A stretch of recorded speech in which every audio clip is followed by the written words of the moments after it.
சீரியல்களின் full எபிசோடுகளை Sun டிவியில் ஒளிபரப்பான உடனே எக்ஸ்க்ளூசிவாக சன் நெக்ஸ்டில் மட்டும் ஃப்ரீயா பாருங்கள். இல்ல வர வர மேடம் உங்க மேல ரொம்ப பாசமா இருக்காங்களே, அதான் புரியாம கேட்டேன். இங்க பாரு, அதெல்லாம் உனக்கு புரியாது, புரியவும் வேண்டாம். ஐயோ சங்கரி, போதும் விடுமா, நீ முதல்ல உள்ள போ.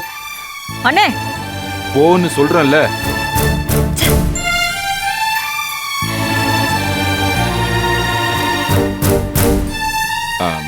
மாப்பிள்ள, நீங்க எதுவும் தப்பா நினைக்க வேணாம். சங்கரி இப்பெல்லாம் முன்ன மாதிரி இல்ல, அவ ரொம்ப மாறிட்டா.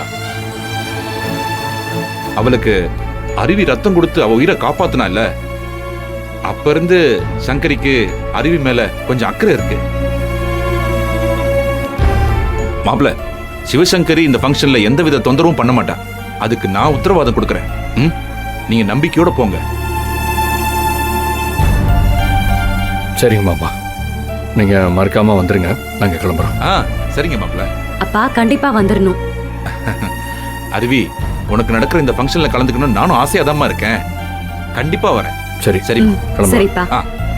வரோம், போயிட்டு வாங்க.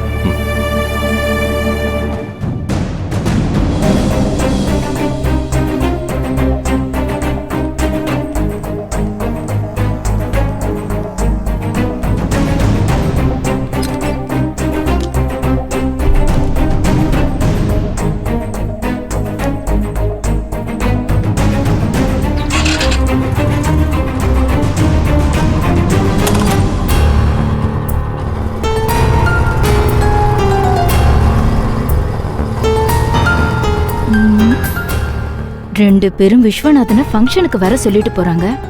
நாம எப்படியாவது சிவசங்கரிய பார்த்து அந்த விஸ்வநாதனை ஃபங்க்ஷனுக்கு வர விடாம தடுக்கணும். உள்ள போனா அந்த விஸ்வநாதன் இருப்பான், எப்படி அவனுக்கு தெரியாம சிவசங்கரிய பாக்குறது?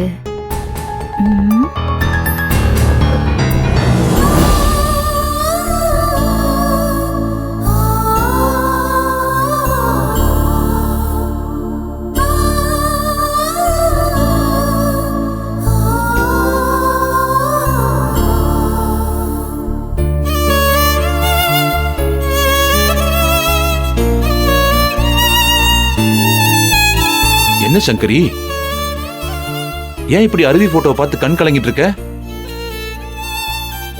ஏமா, அருவிக்கு நல்லதானமா நடக்க போகுது.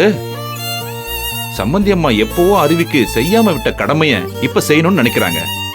அது எவ்வளவு பெரிய விஷயம். அருவிக்கு எப்பேற்பட்ட மாப்பிள்ளை கிடைச்சிருக்காரு பாத்தியா? உன் பொண்ணு நல்ல குடும்பத்துலதான் வாழ்ந்துகிட்டு இருக்கா சங்கரி. அதுக்காக நீ சந்தோஷப்படணுமே தவிர இப்படி கண் கலங்கிக்கிட்டு இருக்க கூடாது. உன்னை என்னால புரிஞ்சுக்கவே முடியல. உங்களால நிச்சயமா என்ன புரிஞ்சுக்க முடியாதுன்னு. என்னோட வலியும் வேதனையும் எனக்கு மட்டும்தான் தெரியும். ரொம்ப காலத்துக்கு அப்புறம் என் பொண்ணு எனக்கு கிடைச்சிருக்கா. அவளோட என்னால நெருங்க கூட முடியல. சரி, நீங்க சொல்லிட்டீங்கிறதுக்காக தான் நான் ஒதுங்கி நின்னு என் பொண்ணை பார்த்துட்டு இருக்கேன். ஆனா நான் இப்படி ஏங்கி தவிச்சிட்டு இருக்கிறப்போ அந்த சரஸ்வதி போய் ஏன் பொண்ணுக்கு ஆசீர்வாதம் பண்ணுவாளா?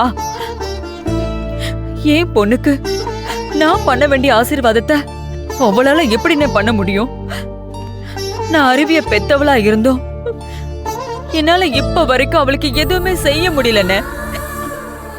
காலாகாலத்துல நான் இருந்து அவளுக்கு ஒரு கல்யாணம் பண்ணி வைக்க முடியாத நிலைமை ஆயிடுச்சேன்னு. இப்போ தாலி பிரிச்சு கோக்குற சடங்கு நடக்க போகுது. அத கூட என்னால முன்னாடி நின்று நடத்த முடியல. என்னால என் பொண்ணுக்கு ஆசீர்வாதம் பண்றதுக்கு கொடுப்பன இல்லாம போயிடுச்சுன்னு. அப்படி நான் என்ன தப்பு பண்ணிட்டேன்?